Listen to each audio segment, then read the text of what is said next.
look at the picture of those cars, and it's almost like, you know, it's hard to even stay composed after I look at it. Like, after just seeing it right now, you already got me choked up a little bit. But when it comes to 2000s R&B, Jagged Edge had the game on lock.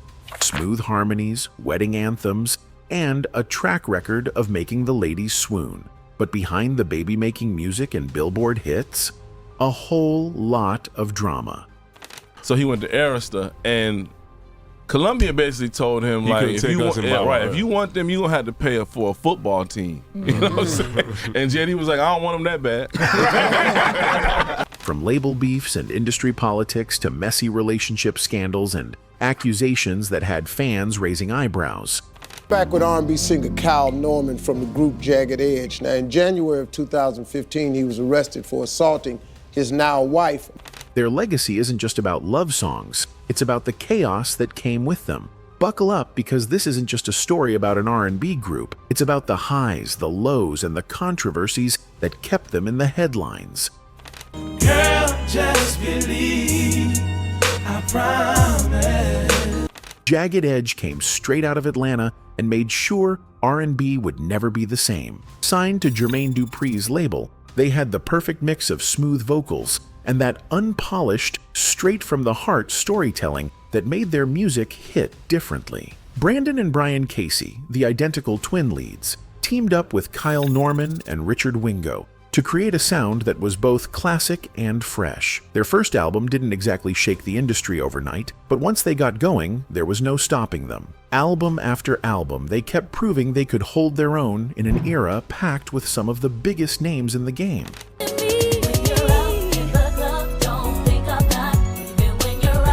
She set things in motion when she connected them with Jermaine Dupri, and that move changed everything. Wingo wasn't even part of the original lineup, but Burris put in a word for him, and the group was officially locked in. From that moment, it was hit after hit. They gave the world wedding songs that had couples rushing to the altar, heartbreak anthems that hit deep, and just when people thought they had them figured out, they dropped club tracks that kept the party going. Whether it was slow and emotional or something built for the radio, they knew exactly how to keep people listening.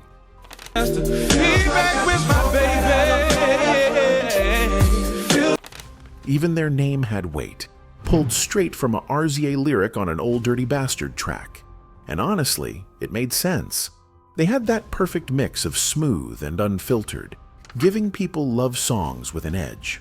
With Jermaine Dupri steering the ship, they locked in their place as one of R&B's most influential groups, setting the tone for plenty of artists who came up after them. It wasn't all hits and platinum plaques.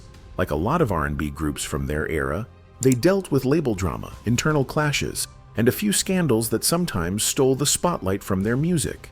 There's a lot to get into, and it's not all pretty, but that's what makes their story even better. So Kyle Norman's name was all over the news after he was arrested for a disturbing incident with his fiancée, Marika Maria.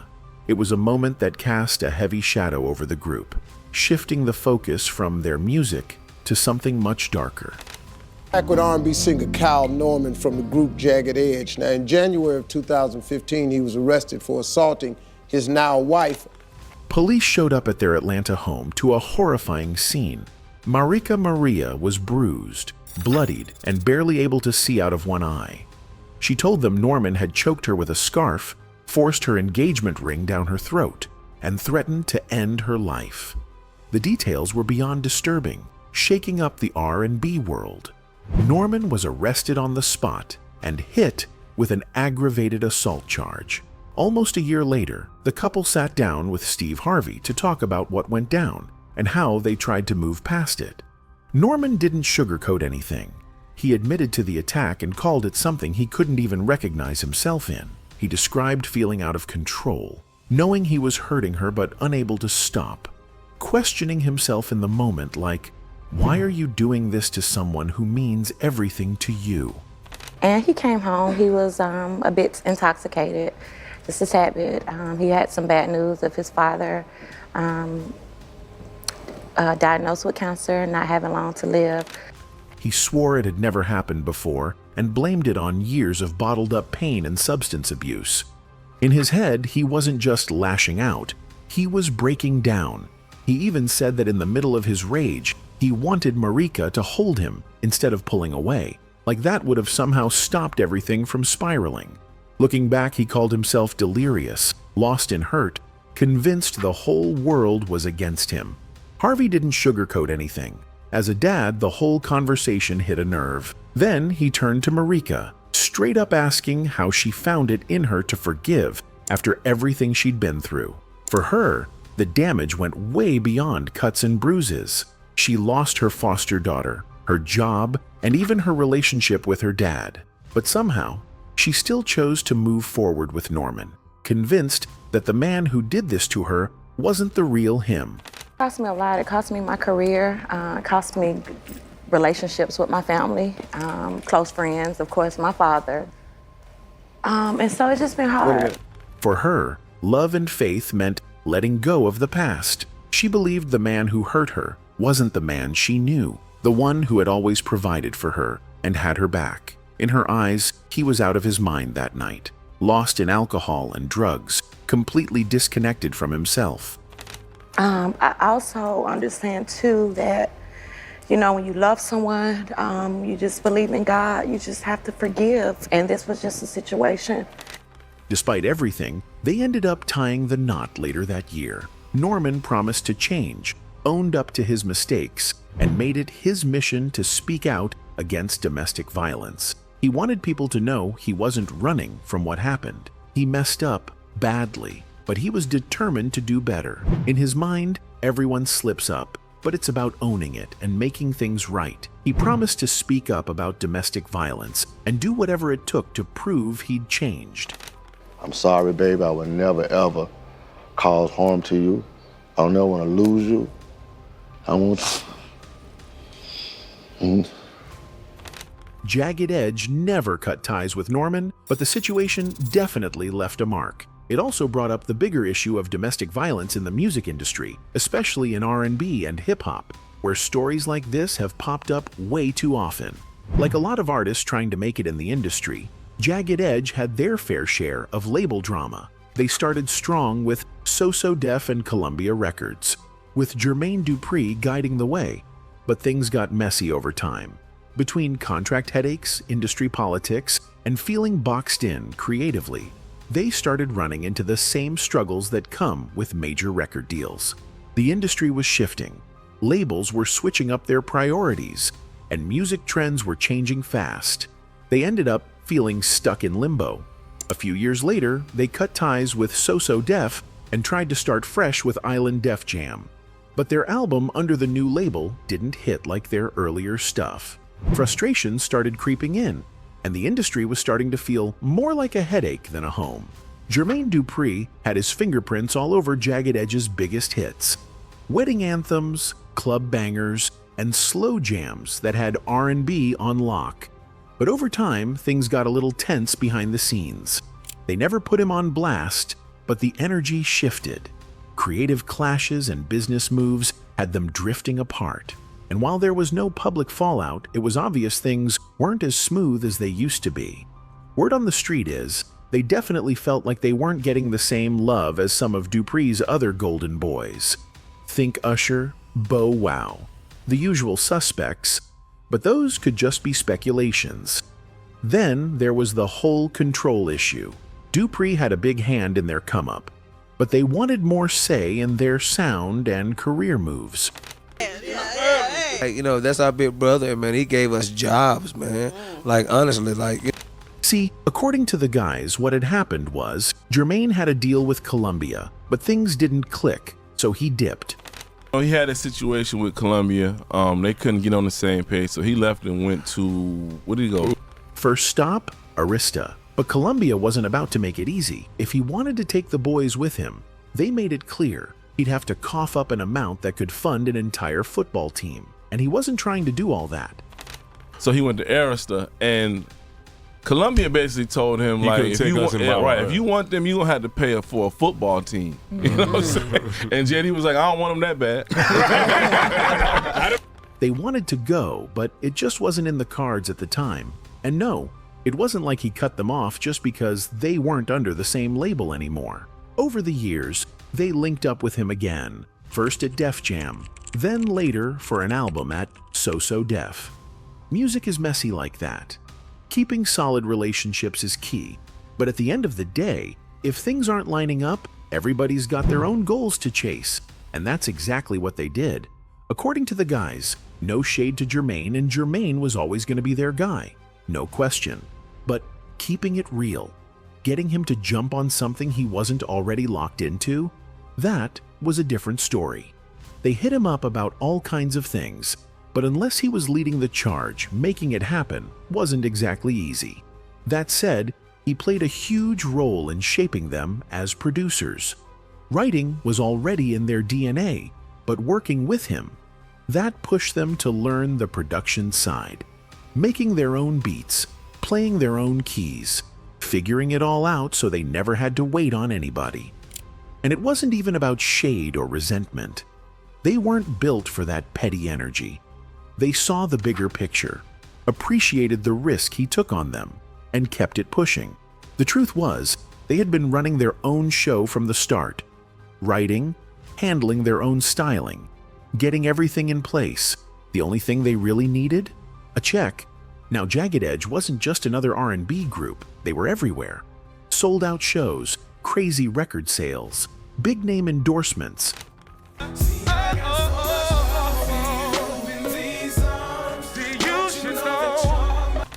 But it wasn't just raw talent that got them there.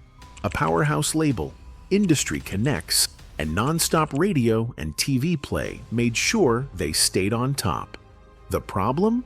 Staying there. The music scene kept shifting, trends moved fast, and not every business move worked in their favor. Keeping that same energy became harder than anyone expected. When the early 2000s R&B era started losing steam and streaming took over, artists who thrived on CD sales felt the impact. Jagged Edge wasn't immune to the shift. Album sales dipped, and the old-school rollout strategy wasn't hitting the same. They were still making money from touring and their classic hits, but the industry had changed, and sticking to the same playbook wasn't an option.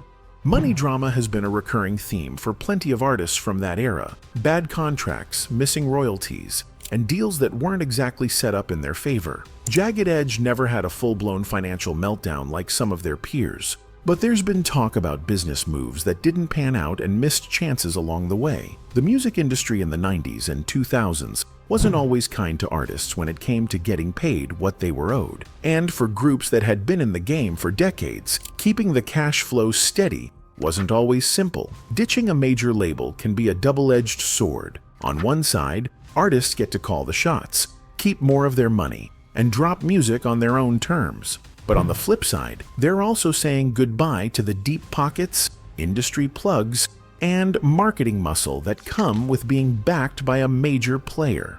We knew that the message was more powerful coming from something real instead of something that the label or the audience kind of expect. No, it's a little deeper than that. You know, music. Breaking away from the major label machine gave Jagged Edge the freedom to do their own thing, but it also made it harder to keep up with fresh faces and industry-backed artists with serious money behind them.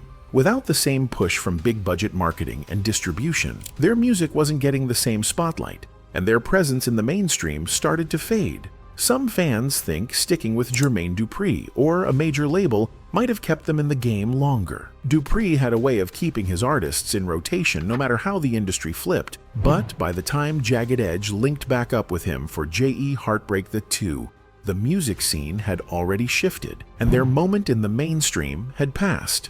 Okay, label troubles aside, a career spanning almost 3 decades, there's gotta be some stories, like that one time Beyoncé's dad kicked them off the tour bus. Back when they were on tour with Destiny's Child, Matthew was managing them, so everybody was packed onto the same bus. One big rolling family, until things got messy. So Matthew don't never love to tell the whole story. Matthew was gonna put Latoya was 17, about to be 18 years old, a 17-year-old girl off in the middle of Louisiana. Latoya had already had some drama with the group, and that night, her mom, Miss Pam, was there. And Miss Pam, she wasn't exactly a fan of how things were being run either. Matthew wasn't even in town, but he still called in orders. Miss Pam wasn't getting back on that bus, but the crew wasn't about to leave somebody's mom stranded in the middle of Louisiana. So they made the call. She was coming with them. On the tour bus. Matthew had an issue with Miss Pam.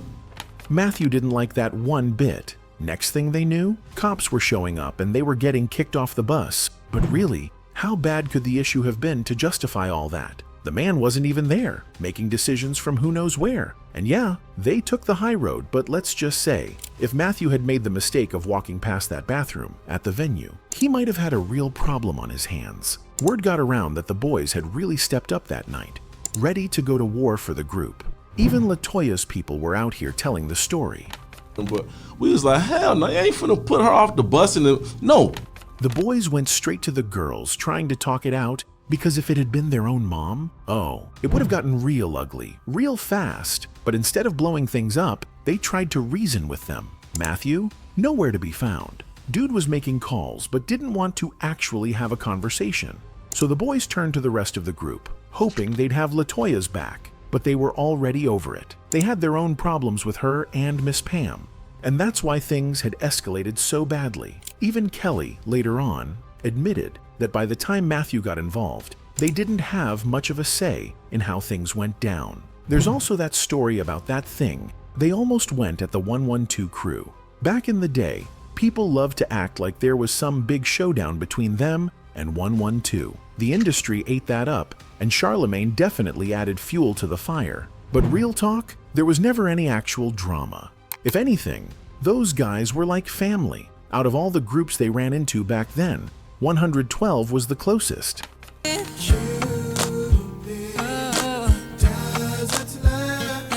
That being said, things did get a little heated at one point. They had just wrapped up a tour, rolling back into the city, when they turned on the radio and heard 112 talking slick. No hesitation. Just two of the Jagged boys pulling up on whatever spot they were at, ready for whatever. Didn't matter that all four of them were there. The energy was already set. Battle line was drawn. It was some kind of live radio thing, a promo or album event. Whatever it was, the 112 boys decided to get bold on air, throwing shade like, how can they be the best? They only got two lead singers, a cheerleader and a rah-rah guy. Oh, that was it. He was not about to let that one slide. But honestly, nothing really went down. Maybe he was sleeping that day, or just decided it wasn't worth it.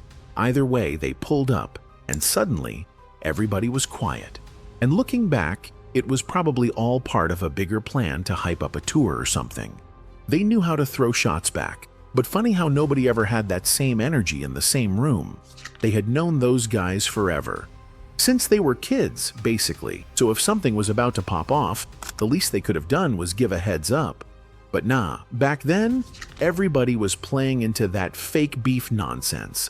That was just the era. And honestly, that's exactly why nobody warned them beforehand.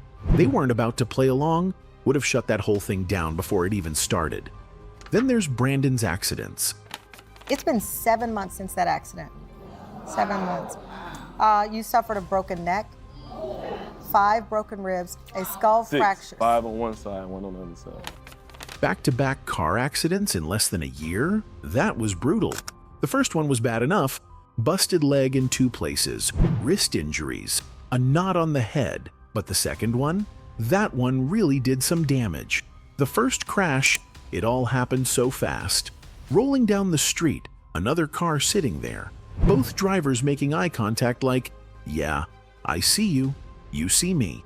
Then, at the very last second, the other guy decides to turn, slammed the brakes, but it was too late. Wrecked the car, messed up everything. But that wasn't even the worst part. The next crash, straight up chaos. Sitting at a light, minding his business. Then, gunshots. The guy who got hit must have lost control because his car came flying straight into the driver's side. It was bad. Broken neck, ribs cracked on both sides, deep cut on the scalp. Just a mess.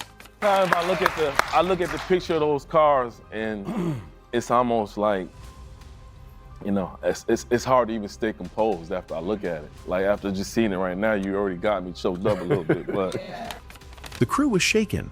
Nobody knew what to expect. One of them didn't even have a license, but that didn't stop him from tripping down the stairs trying to jump in an Uber.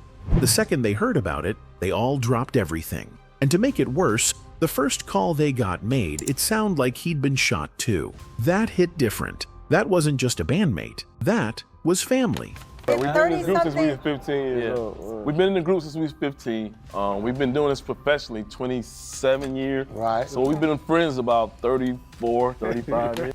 But somehow, even in the middle of all that pain, he was still cracking jokes, trying to rip off his neck brace like he was good.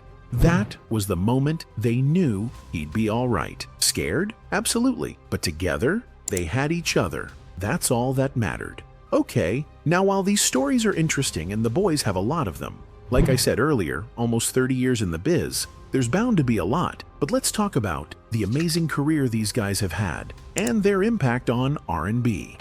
Girl, just believe, I promise. Jagged Edge kicked off their mainstream run with a Jagged era, landing a gold plaque thanks to tracks like I Gotta Be. That one, written by the twins, did numbers on both R&B and pop charts. But it was their next album, J.E. Heartbreak, that really put them in the mix. It went double platinum, and between Let's Get Married and Promise, they had the kind of hits that defined an era. Keeping the momentum, they dropped Jagged Little Thrill, which came with their biggest chart topper, Where the Party At. That song was everywhere, helping push the album to platinum status. Then came Hard, bringing Walked Out of Heaven, another track that hit heavy on the charts. As their sound evolved, so did their label situation. They put out Jagged Edge under Columbia, scoring another gold album with Good Luck Charm. But soon after, they left the label and linked back up with Jermaine Dupri, even launching their own imprint, 581 Music Group. With that setup, they dropped Baby Makin' Project, led by Put a Little Umph in It, with Ashanti. Switching things up again, they signed with Slip and Slide Records and put out The Remedy, which included collaborations with Rick Ross, Trina, and Gucci Mane. A few years later, they circled back with J.E. Heartbreak 2, proving they still had a loyal audience. In between, they re-released some of their biggest tracks, popped up on TV One's Unsung, and kept new music coming. They teased Layover, but it saw delays before finally dropping. Then came He Ain't ST with Ty Dolla $ign, followed by Closest Thing to Perfect as they prepped their next project. After some back and forth on release dates, they finally put out A Jagged Love Story. Even after all these years, they kept finding ways to stay in the conversation. And that's the story of Jagged Edge, the hits, the drama, and everything in between. What do you think? Did the controversies overshadow the music, or are they still R&B kings in your book? Drop your thoughts in the comments. And while you're at it, don't forget to like, subscribe, and hit that notification bell so you never miss out on more deep dives into music's biggest names and messiest moments. See you in the next one.